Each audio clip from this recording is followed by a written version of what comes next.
Find தி LCM, அதாவது LCM காண்க. 24, 96, 36 இந்த 3 வேல்யூக்கும் எல்சிஎம் என்ன வரும்னு கேட்குறாங்க. ஸோ என்ன கொடுத்துருக்காங்க, 24, அடுத்தது 96, அடுத்தது 36 இந்த 3 வேல்யூக்கும் எல்சிஎம் என்னன்னு கேட்டிருக்காங்க. எல்சிஎம் கண்டுபிடிக்க ஃபர்ஸ்ட் இருக்குது சின்ன வேல்யூவில் தான் கேன்சல் பண்ணணும். ஃபர்ஸ்ட் 2ஆல் கேன்சல் பண்ணுமா.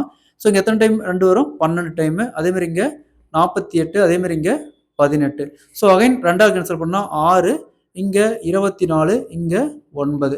ஸோ அகைன் 2ஆல் கேன்சல் பண்ணால் 3, இங்கே 12, இங்கே 9. இங்கே 2ஆல் கேன்சல் ஆகுது, ஸோ 9.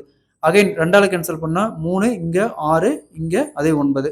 அடுத்தது 2ஆல் கேன்சல் பண்ணால் இங்கே 3, இங்கே 3, இங்கே 9. ஸோ இப்போ பாருங்கள் 2ஆல் கேன்சல் பண்ணுறது அடுத்த வேல்யூ பாருங்கள் 3ஆல் கேன்சல் பண்ணலாம். 3ஆல் கேன்சல் பண்ணால் 1, 1, 3. ஸோ இதுக்கு மேலே கூடக்கூடிய எதுவும் இல்லை.